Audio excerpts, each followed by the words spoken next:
Would you consider upgrading from S23 Ultra to S26 Ultra? We have the first user experience about the S23 Ultra and S26 Ultra, and here we are. Let me just take it off. I just got a flu, and before starting off, you got a last chance to pre-order your Galaxy S26 Ultra. You're going to get $150 Samsung credit or up to $900 trade-in values if you are going to trade off your S25 Ultra. Now, moving on to the S23 Ultra and S26 Ultra, there are massive upgrades. We got a flat display, we got a much of big updates, but I'm not talking about the spec sheet, but a user experience who posted his review on Reddit, and I'll just gonna read it out. These are his observation in a short time. He said the display is as sharp as the S23 Ultra. Well, most of the people complained about the display getting less sharp and all that kind of stuff. He confirmed it. It's okay. There's no issue in it. There is no problem with the text or anything. It is fine. The privacy tech is worth the hype. It's nice to have, not must have, but not a degradation of the current display either. As a mediocre user, I find the display reasonably good. That means we got M14 panel. It's a massive update compared to the S23 Ultra and even the later generations. He's coming from S23 Ultra. That is the reason he's saying the display is really good on S23 Ultra. There are a couple of more things he talked about. The phone is lighter, it can be felt, but the build quality is like a flagship. Nonetheless, I haven't used the titanium phones, but coming from the S23 Ultra, which was already came with the aluminum frame, there is no lack of build quality. Screen is flat, so now I get to use the tempered glass protectors, something that I never succeeded with my previous phones. Yeah, S23 Ultra came with a curved panel, so you have to find the correct protector for the S23 Ultra to work it on. Fingerprint scanner is way faster than the S23 Ultra. Well, if you put a protector on it, the fingerprint scanner will get slowed down. The phone is much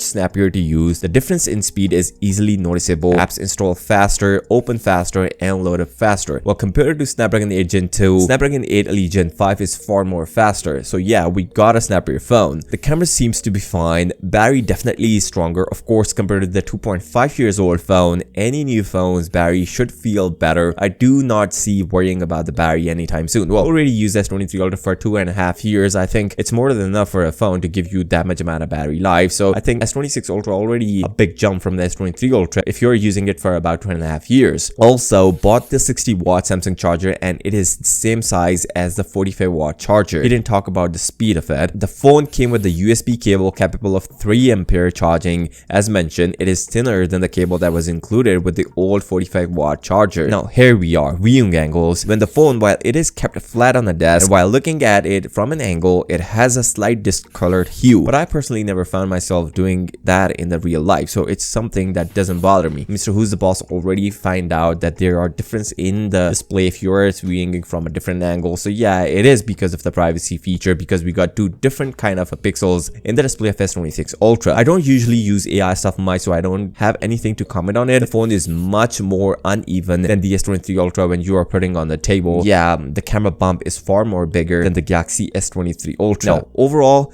it's a lot of money for an upgrade, but it does give a faster and slightly more refined experience. Should you upgrade from the S23 Ultra? I think if you love the way your phone works for you, you can wait. If you want a faster but similar experience, get the new one. Prices have gone up anyways. They will remain high for generations to come. I wouldn't be surprised if they go up for it too further. Samsung started it, the rest will continue. So this is the experience from the user on the Reddit who was talking about the S23 Ultra and S26 Ultra, and I think it is a really good update. If you're coming from that phone, I think even from S24 Ultra, it is a reasonably upgrade, not from the S25 Ultra, although you can find the deals here. And I already compared the S24 Ultra and S25 Ultra and find the reason if you want to upgrade. There are two things that you guys really wanted on S26 Ultra but not here. But right now, if you wanted to update to the Galaxy S26 Ultra, it's the best time because Samsung is giving us best pre-order deals and trade-in values for the Galaxy S24 Ultra. $800 if you want to buy the S26 Ultra, and if you don't trade in, you still get $150 Samsung credit. You can avail the deals from prior listed in this video. Now, before talking about the actual 7 updates, there are two things that you really guys wanted but not here. First one is the titanium frame on the Galaxy S24 Ultra, which was first introduced on S24 Ultra but not here on S26 Ultra. Yes, Samsung bring back the armor aluminum on the Galaxy S26 Ultra. That is the one thing that people really wanted on S26 Ultra but not here on S26 Ultra, which is a plus for the S24 Ultra. Second one is the design of the phone, which is kind of a mixed bag opinion for both people. Couple of people like the rounded design and couple of people like the sharp corners. S24 Ultra was the last flagship which got the really boxer design like the Note series. It really got sharp corners, but it was difficult to hold in the hand. But S26 Ultra got really rounded design, but it is easy to hold hold in a single hand. Now, there's one thing which people really wanted and thought of coming back on the S26 Ultra was a Bluetooth S Pen. S24 Ultra was the last phone which came with a Bluetooth S Pen, but this time it's not available on S26 Ultra, neither on the S25 Ultra. So these are the things which we really wanted on S26 Ultra, but available on S24 Ultra. Although, if you want to buy the S26 Ultra, product links are in the description. Now, there are a few updates that I want to talk about. The display has actually got an update, 6.9 inches compared to 6.8 inches on S24 Ultra. Some people say, and even in some documentation, there is a 10-bit color option on the S26 Ultra compared to the S24 Ultra, but that was wrong because recently the source said this is an 8-bit display, not the 10-bit, which is a big blow for us. Now, another thing, the privacy display. This is one of the most important update on the Galaxy S26 Ultra compared to the S24 Ultra, but if you even turn it off, the viewing angles are affected. So these are pros and cons of the privacy display, but the privacy display is actually really effective in the public. You can select it for certain apps and it works absolutely nuts. By the way, the anti-reflective coating is actually affected when they implemented the privacy display. So these are some ups and downs for the privacy display on S26 Ultra. The performance is the day and night difference between the S26 Ultra and S24 Ultra because there's a 2-generation difference. S26 Ultra got one of the most powerful processors right now, Snapdragon 8 Elite Gen 5, but it is overclocked at 4.74 GHz. So there is no match in performance. So if you want performance gains, S26 Ultra is the way to go. Now, cameras are where things got changed. You got the same 200 megapixel sensor, but lower aperture, which got you the better low light shots. The second one is the 50 megapixel ultra wide sensor, which is the actual update over S24 Ultra, because on S24 Ultra we got 12 megapixel sensor, we got 50 megapixel 5x and a 10 megapixel 3x sensor, which are actually the same. Some got aperture update, but the sensor is actually the same. So these are the camera updates, and actually Samsung improved the camera quality, and we got 2 new features on the cameras of Galaxy S26 Ultra. One is the horizon lock, which is really effective on S26 Ultra, and second one is the APV mode, which is more or less a raw footage which you can edit multiple times but still can have the actual quality. Now, the battery is actually the same, 5000 mAh battery on S26 Ultra and S24 Ultra, but the optimization is better, which is why S26 Ultra lasted longer compared to the S24 Ultra. But the charging speed is actually got an update, 60 watt over 45, so you can charge your phone from 0 to 80% in just 37 minutes, and you can go for about 91% in just 37 minutes, which is a big blow compared to the 45 watt on the S24 Ultra. Now, another thing, the price of the phone. S24 Ultra right now is quite cheap compared to the S26 Ultra, but trade-in deals for the S26 Ultra are quite impressive because you are getting $800 for the S24 Ultra, which means if you have a couple of bucks over it, you can get the Galaxy S26 Ultra and trade in your Galaxy S24 Ultra. On this note, if you're still here, give this video a thumbs up and subscribe to the channel. I'll see you next time. Till then,